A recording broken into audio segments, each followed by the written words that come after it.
வெற்றியாளரா இல்லை தோல்வியை தான் உங்கள் பரிசாக எடுத்துக்க போகிறீங்களா அப்படிங்கிறது ஒரு சின்ன முடிவில் தான் இருக்குது. ஆமாம், நீங்கள் செய்கிற முயற்சியை கைவிட்டுட்டு என்னால் முடியாது, அவ்வளோதான், எனக்கு திறமை இல்லை, என்னால் இதை செய்ய முடியாது, நான் என் தோல்வியை ஒத்துக்கிறேன் அப்படின்னு நீங்கள் எப்போ உங்கள் தோல்வியை நீங்கள் ஒத்துக்கிறீங்களோ அந்த நொடி தான் நீங்கள் தோல்வியாளராக ஆகுறீங்க.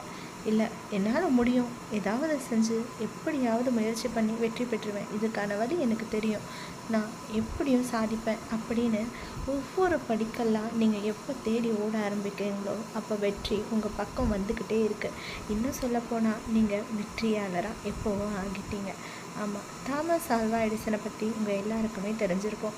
இப்போ நம்ம வீட்டில் எல்லார் வீட்லேயும் சாதாரணமாக எரியுது இல்லையா பல்பு, இதை கண்டுபிடிக்கிறதுக்கு அவர் 1 முறை 2 முறை இல்லை 100 200 முறை இல்லை கிட்டத்தட்ட 1000 முறை போராடி இருக்கார்.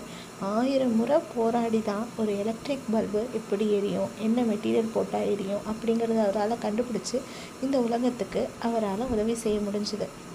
அவர் ஒரு கண்டுபிடிப்பாளர். அவர் ஒரு முறையிலேயே இல்லை எனக்கு இது வரலை, சரி 100 முறை செஞ்சுட்டோம் வரலைன்னு விட்டுருந்தா நமக்கு இப்போ அந்த எலக்ட்ரிக் பல்ப் கிடச்சிருக்குமா சொல்லுங்கள்? இல்லை. ஒரு பேட்டியில் கூட அவர் சொல்லும் போது என்ன சொல்லியிருக்காருன்னா, 1000 முறை தோல்வி கண்டுட்டீங்க இல்லையா, ஏன் விடலை அப்படிங்கிற மாதிரி கேட்டதுக்கு அவர் சொன்னார், 1000 முறை தோற்று போகலை, 1000 அதாவது 1000வது முறை தான் அவர் கண்டுபிடிக்கிறாரு இல்லையா, 999 மெட்டீரியல் அவர் யூஸ் பண்ணுறாரு இல்லையா பல்பை எரிய வைக்கிறதுக்கு, அதெல்லாம் உபயோகப்படாது அப்படிங்கிறத நான் கண்டுபிடிச்சிருக்கேன் அப்படின்னு பாசிட்டிவாக யோசிச்சிருக்காரு. உங்கள் வாழ்க்கையிலையும் நிறைய பாசிட்டிவான விஷயங்கள் இருக்கும், அதை பற்றி மட்டுமே யோசிங்க. கண்டிப்பாக உங்கள் வாழ்க்கை ரொம்பவும் அழகானதாக ஆகும். நீங்கள் கண்டிப்பாக ஒரு வெற்றி